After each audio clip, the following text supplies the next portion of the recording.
Okay, Border Reivers. As niche games go, I don't know that this may be the most niche topic board game that I have. And I mean, war games are notorious for exploring just about every last possible human conflict at any point, and regardless of how big. The tiniest skirmish can end up having a war game about it. But I don't know that there is any other game that's ever been made on the Anglo-Scottish Border Raids from 1513 to 1603. These are essentially family feuds on the border between England and Scotland. Amongst these specific families, there's 6 that are covered in the game particularly. There's the Dacres.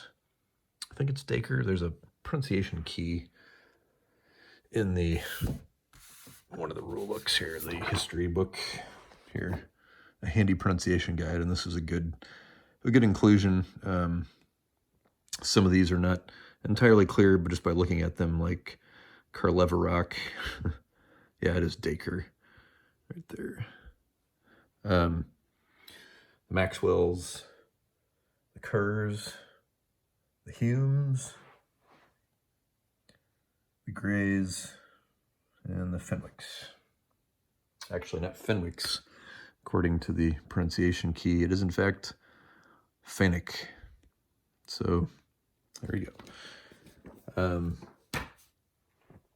But this is a very, very specific topic on a very, very specific thing that was happening along the English-Scottish border starting in 1513 to 1603. So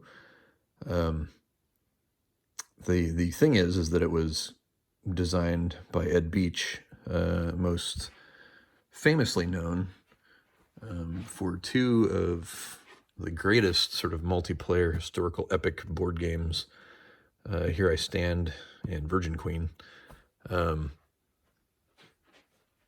This was an auto buy for me just because he was the designer of it, knowing that. And Here I Stand and Virgin Queen have a remarkable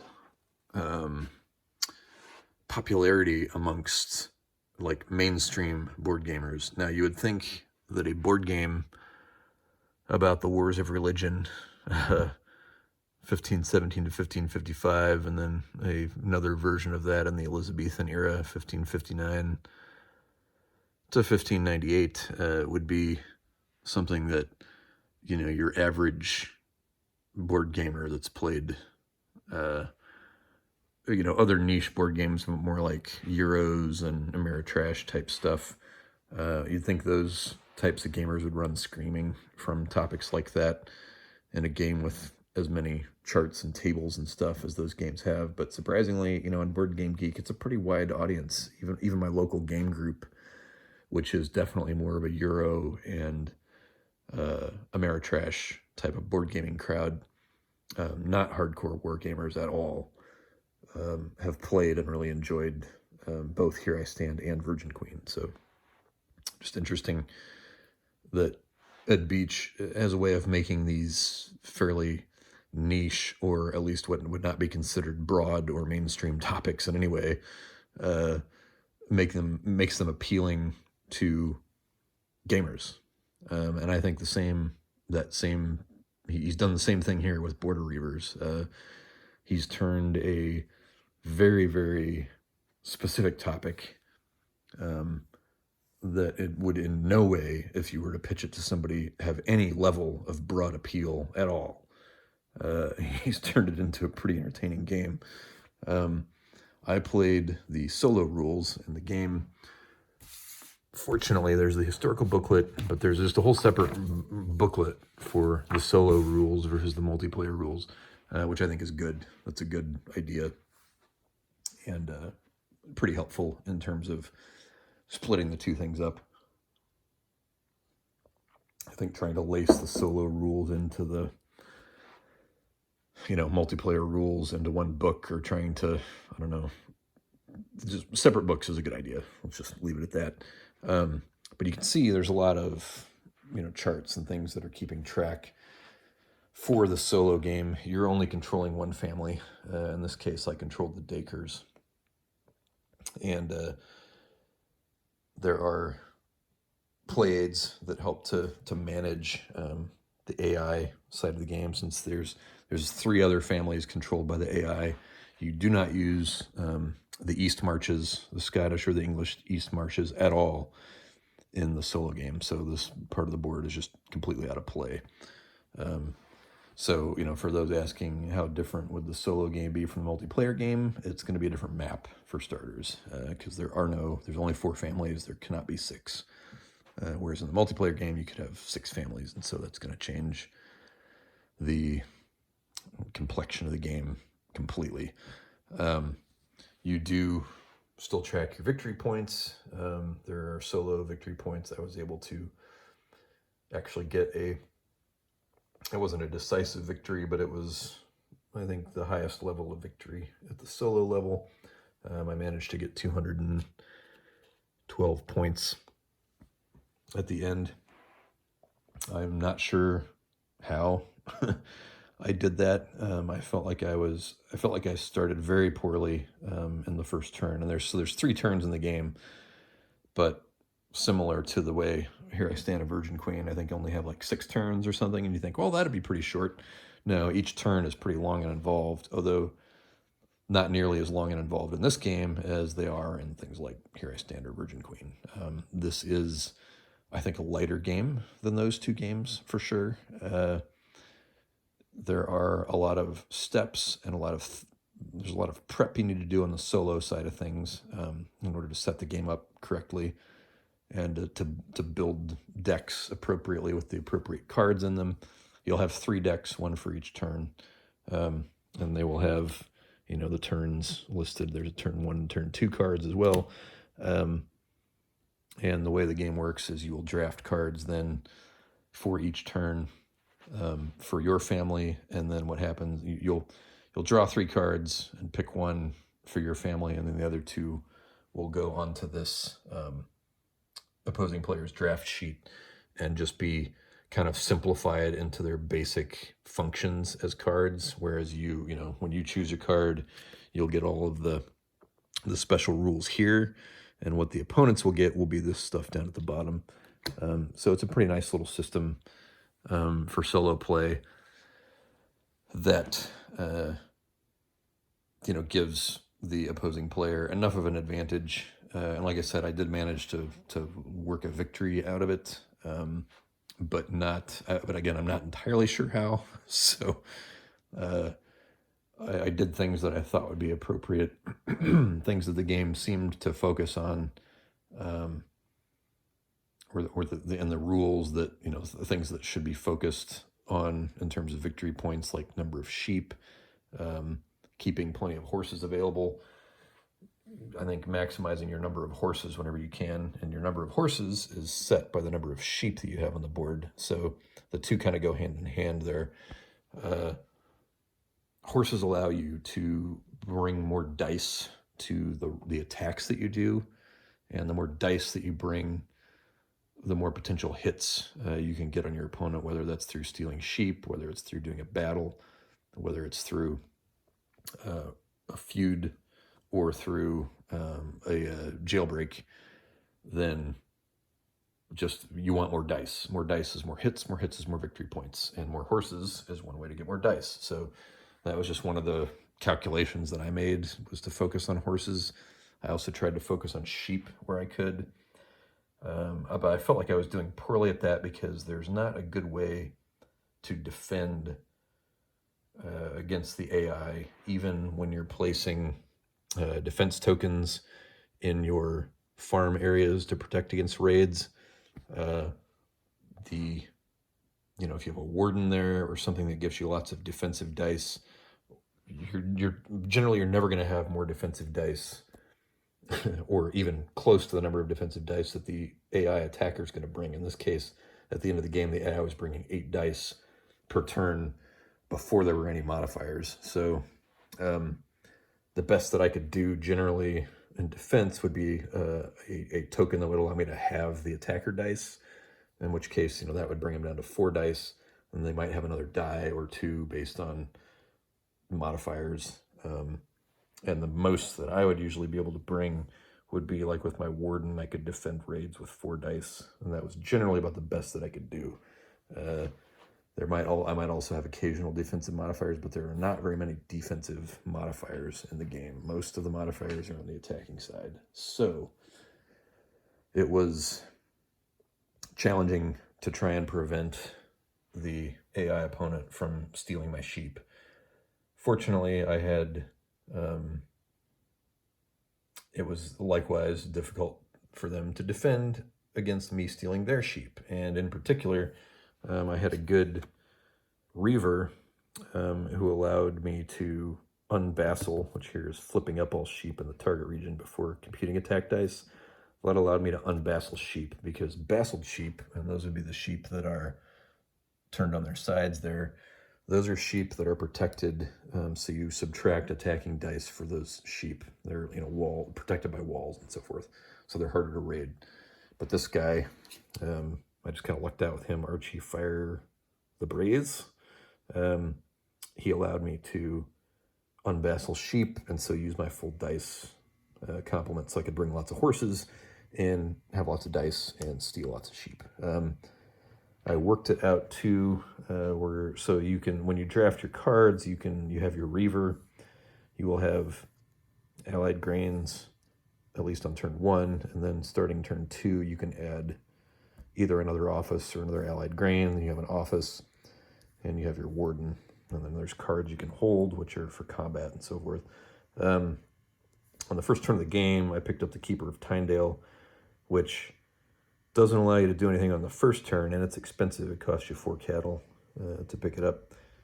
But it allows you to draft an extra card from the discard pile on the second and third turns, which is a pretty big deal. That can allow you to add more sheep, add more cattle, get another warden, get a Reiver. It's a pretty powerful card, so that I made good use of. So that was something that was helpful. The opponent, I think, they got a similar card. The equivalent, the Scottish equivalent of the Keeper of Tyndale, so they got this as well, which also gave them an additional card. So, that's, I think, additional cards to be able to draft is pretty powerful. But there's also ways that these cards work together. So here you can see my Reiver also gave me an extra die if I was allied with the Elliots, and I managed to use the Keeper of Tyndale to pick out the Elliots from the discard pile, which allowed me to work this combo together. And so these guys were good, and then they allowed you to pay cattle as well to add more dice. So, you can make these cards work to your advantage. So that's one thing that I did that I think helped me get as many points as I did per turn. And I forget, I replaced this at some point. I forget what I had earlier in the game, but this allowed me to increase my notoriety. And so notoriety is another way that you can get more dice. And so in this case, these guys are sort of my historical family enemies. And you can see I was able to really ramp up my notoriety in their region at the expense of their own. That also gave me extra dice, so I raided these guys a lot. Did a jailbreak as well and sprung my guys from their jail. Things like that. The other big thing to focus on are the battles. And there are these spots here on the board that have battles that you can fight.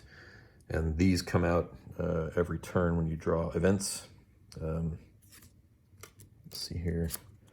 The battles will pop up and they will give you specific things. In this case, 4 victory points per hit. So the AI focuses first on battles. So in terms of the priority chart of how they're going to conduct their attacks every turn, the priority chart has battles for them first. If they can fight a battle in their home march, and so every march you see has a battle in it. If the AI opponent has a battle that turn in this case that was mine. Here, this is a better example. if they have a battle. So if the Curs had a battle in their march on this particular turn, when they play their target cards, and so the target cards are these cards that you'll play. You have 6 of them. You play 2 every turn. If the AI has a card that allows them to target something in their home march, the first thing they'll do is look for a battle and do that. So the way that the AI prioritizes is to want to do battles first, and then they will try and do, I forget what the order is after that, jailbreaks and feuds, and then raids. A lot of times they will just end up doing raids, but it can also turn out that if the card doesn't satisfy anything in those 3 priority levels for targeting, if the card doesn't allow them to do any of those 3 things, then nothing happens. And so that's probably one difference between this and the multiplayer game, is I suspect there wouldn't be cases in the multiplayer game where just nothing happens. It might be a case because, again, you have 6 target cards to choose from, and you have to try and figure out what targets are going to be most appealing for you on a particular turn and play them then, because you won't get a chance to play them later. Like, you were on the last turn of the game, you were down to your last 2 target cards that you've held onto at this point. And so if by the end of, by that 3rd turn, if something turns out, and really on any turn, like if something comes up that you're not able to execute what's on your target card, either the region that you're focusing on doesn't have anything you can do, or somebody got to a battle first, then you're kind of hosed. As you see here, there's Scottish and English sides to the battle, and each family only has, and not each family, but the English side has 1 chance to fight the battle, and the Scottish side has 1 chance to fight in the battle. So if you've got, here there was multiple families, and on the first 2 turns of the game, the Fenwics were able to get to the English battle before I was able to do it. So that was not an option for me, because once any one family has claimed the battle as their target for that turn, none of the other families can do it. So, because I saw that, oh, the AI seems to prioritize battles, so maybe I should do that, because if you can bring, 10 dice or something to a battle, you've got a huge chance of getting a lot of victory points out of that, because if you're rolling 10 dice and you say you get 6 hits, then you're getting 4 victory points per hit. That's 24 points. That's a big deal. That's more than you're generally going to be able to get in a raiding sheep or whatever else. So battles are important to try and get to. And I thought on the first turn I blew it, because I got outdrawn. The Fenwics came up before I did. Their target cards are just drawn randomly every turn. They're shuffled and then drawn. Theirs came out before mine. They prioritized the battle. They had a card that allowed them to do that. So I was screwed. I was not going to be able to fight as the English in a battle. The same thing happened on the 2nd turn, but on the 3rd turn, I was able to fight, and I think it was this one. It was one of my home march. I was able to get to this battle as the English before the Fenwics could, and I brought everything I had. I brought as many horses as I could bring, and I think I brought 4 of them. I had 5 at the time, and I brought 4 because you have to leave 1 behind for your 2nd battle, because you get to do 2, not battles, but my 2nd target. You get to do 2 targets every turn. So I brought all the horses I had to get that many extra dice. I brought everything I could. And my notoriety was high, so I had extra dice for that. Lots of good things on the last turn, so I was able to get a huge net of points from this battle, because I think the Scottish did show up, but they were able to block, I think, maybe only 1 of my hits, if that. And so I just blew them away and was able to get a lot of victory points for that. So those are the things that I focused on, and it worked out.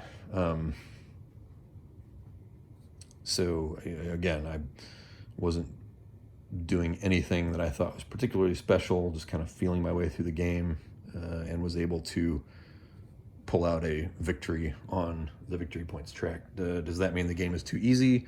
I don't know. I feel more like I got lucky in terms of the cards that I was able to play, when they were drawn, the cards that I drafted. I think that was just lucky. I didn't know anything in particular about the cards. I didn't know how the combos would work. It just worked out that I was able to take advantage of them. as they came up. But so yeah, I don't feel like I did anything special to get to victory, but I don't think that necessarily means that the game is too easy. I think things could go very poorly for you pretty easily, and I did get lucky on some die rolls as well. Like I said, there were almost no blocks on that last battle, which gave me a very fortunate balance of victory points. There were a few instances on earlier turns where so the same thing sort of happened here, where the opponents didn't take away cattle, for example, but maybe did take away sheep. The fact that I had a lot of cattle left then allowed me to purchase more cards, more powerful cards during the draft. If the enemy rolls during a raid, they can steal both cattle and sheep. If they roll, I think 3s and 4s, they steal cattle in a raid, yeah. And then 5s and 6s, they steal sheep. And so there were cases where they would roll lots of 5s and 6s, but I only had 2 sheep. And so that doesn't particularly help the AI player. They only can get as many sheep as I have. And beyond that, they don't count victory points. Only I'm counting victory points in the solo game. So had they stolen a lot of cattle from me, then I would have been cattle poor and not have been able to buy more decent cards during the draft. I was also able to buy a number of combat cards and so forth, or held cards. So things like that worked out for me too. So there's certainly some amount of luck involved with that kind of stuff. But yeah, I enjoyed it. I will probably play it again to see if I have the same sort of success. I may try a different family this time as opposed to the Dakers. But I really love that just this very niche topic, very narrow topic, has been rendered into this beautiful, eminently playable game. And again, my non-gaming group could easily grasp this game. I mean, it's a card drafting game, along with, I don't want to say worker placement. The meeples obviously make me think worker placement, or animeeples in this case, but it's not worker placement. It is it is mainly card drafting, and then the other key strategy is kind of determining where to put your defense tokens. And so these were the defense tokens, and I never had that many, but you kind of maximize where you place them. So if this guy gives you a bonus on gray dice, you want to put him around one of your towns, which use gray dice. And then the guy that uses lots of green dice, you want to put him on a farm to protect lots of your sheep. And then you've got the attack dice halved, which is, I think, fairly useful. And either a farm or a town, wherever you think the enemy is going to be likely to focus, because you can determine, because of the enemy's priority list, okay, I kind of know where they're going to go. They're going to go to where I have the most sheep combined with the fewest permanent defenses, or they're going to go to where they have the most cubes in my town or my jail. So you kind of know, okay, let's put the best farm guy on where my most vulnerable farm is, and put the best city guy where my most vulnerable city is, and so forth. So those kinds of decisions are the other sort of half of the tactical side of the game. So in addition to your card draft and maximizing combos where you can and so forth, then there is your defense placement. There's your sort of bidding, if you will, of horses on your attacks each turn.